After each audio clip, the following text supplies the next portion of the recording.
Ladies and gentlemen, this is Dolynny TV. I'm Tyson Dolynny, ready to take you through the recap for a 5-2 Edmonton Oilers loss to the Vancouver Canucks this evening at Rogers Place. Our return to home for one game?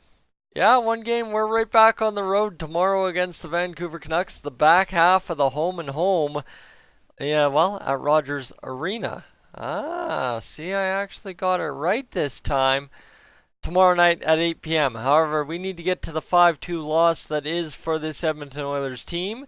And realistically, guys, I think they've summed it up good on the broadcast as things kind of wrapped up there in that third period. It's life as the hunted.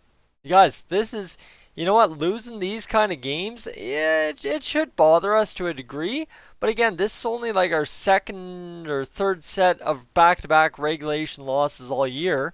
So that's another fun one. Yeah, it's by the time most of you will be watching this one, it's December 1st, may I add, and we've only done that 3 or 4 times at most. I think it's 2 or 3 times, truthfully. And then, well, secondarily to that, guys, is the simple fact that we're the hunted. On December 1st, the Edmonton Oilers, since October 8th, have been the most hunted team in the Pacific Division. How can you not enjoy that? How can you not sit here and actually enjoy that instead of hoping that this team loses, instead of, oh, this team's going to suck? I just don't understand that when we're able to actually take some joy early in the season instead of the misery we're so used to. Yet so many people continue to sit here and hope this team does nothing but fail. But guys, you know what? A failure on one part tonight. But I've got my places I'll lay the blame, and you'll see that as we get through this game review right here, right now. So the scoreboard. Let me get on over to that Edmonton Oilers game. No games available for you. Yeah. Get out of here, Sportsnet. You're always giving me the gears. All right. Let's get to it. The summary, the live tracker. The Edmonton Oilers, they didn't start too hot tonight. As 2 special teams goals against, but it's a weird go. It's not 2 power play goals. It's a power play goal by Tyler Graovac, which, guys, this was a disaster one because we kept playing for about 30 seconds afterwards because nobody knew it was in. Then suddenly they just jammed on the horn and said, hold up, it's a goal. And so that was what that was. That started Tanner Pearson's night, and an assist to Adam Gaudette as well. And then, well, ladies and gentlemen, the secondary special teams marker was a short-handed marker by JT Miller's assist to Tanner Pearson for his second point of the night, his 6th goal of the season. And that got the Canucks up 2-0. Now, that wasn't where this game died, because the Edmonton Oilers fought back. It looked like it was going to be a replay of game number 1 of the season, where Connor McDavid, Zach Kassian, and Draisaitl all had goals. Connor McDavid scored his 19th of the season. Ethan Bear and Sam Gagner with the assist. Go figure. There you go. There's some depth for you getting on the board while helping out Connor McDavid to score his 19th goal, which also tied him in points with Connor McDavid, or Leon Draisaitl. And then Connor McDavid took the point lead from Leon Draisaitl with an assist in the second period. Zach Kassian, an absolutely gorgeous shot, guys. This is what gives us all hope that Zach Kassian can be a 20-25 goal scorer this season, is the simple fact that shot looks dynamite night in, night out most nights. So it's good to see right there. Remember, take the positives, also look at the negatives and see where you can work, and we'll get to that in a second here as Connor McDavid ends up scoring his, as I said, league-leading point total tonight. Draisaitl, not a single point. Go figure.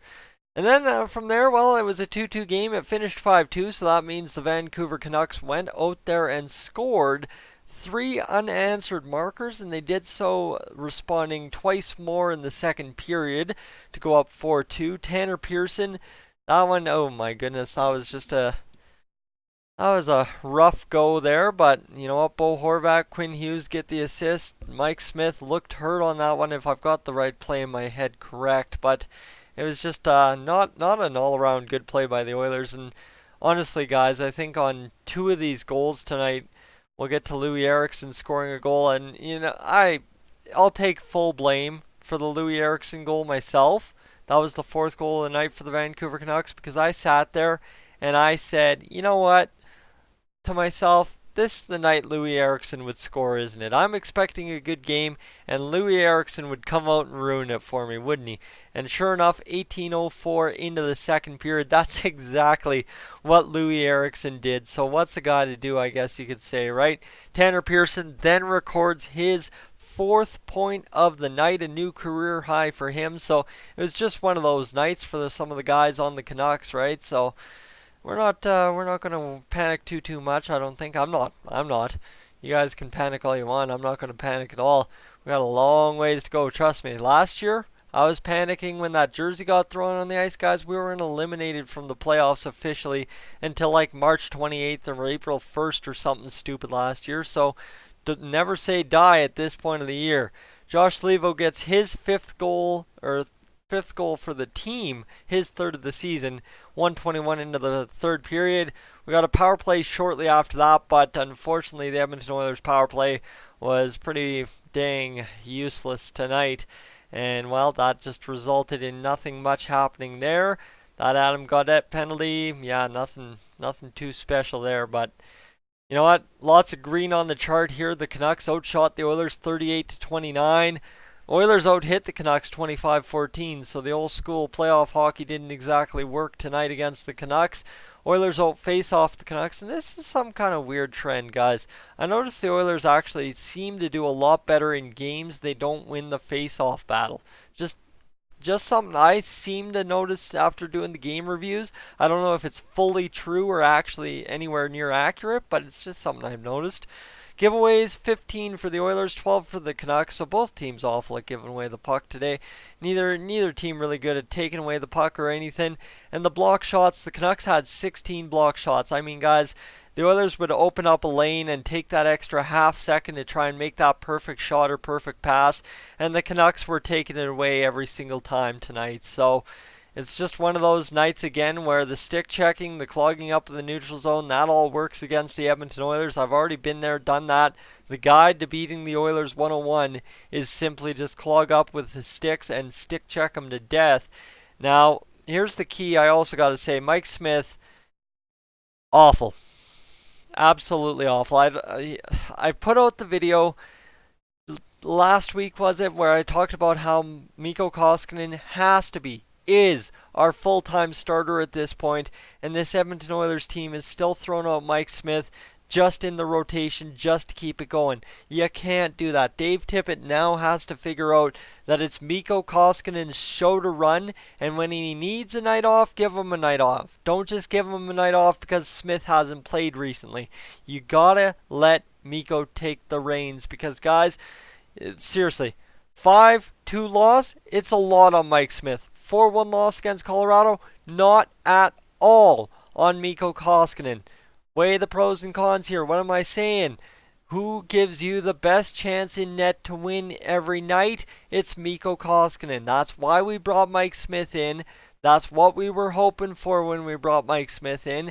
And that's exactly now what needs to take full form for the Edmonton Oilers.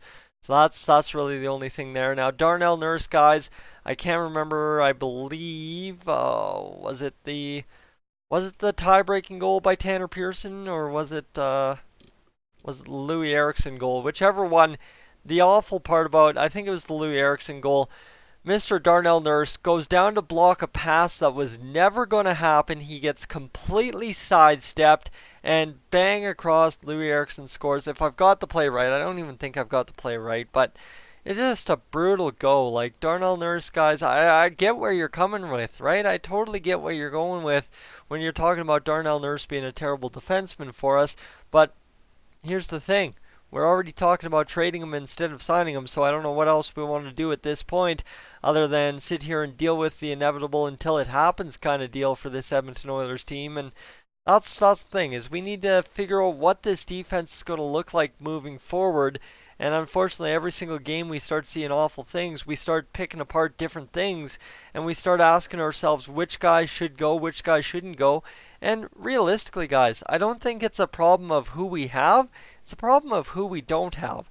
And what we need, 100%, to make this defense better. I said it in the preseason. It needed to be the year of Adam Larsson, and it is far, far, far from that at this point.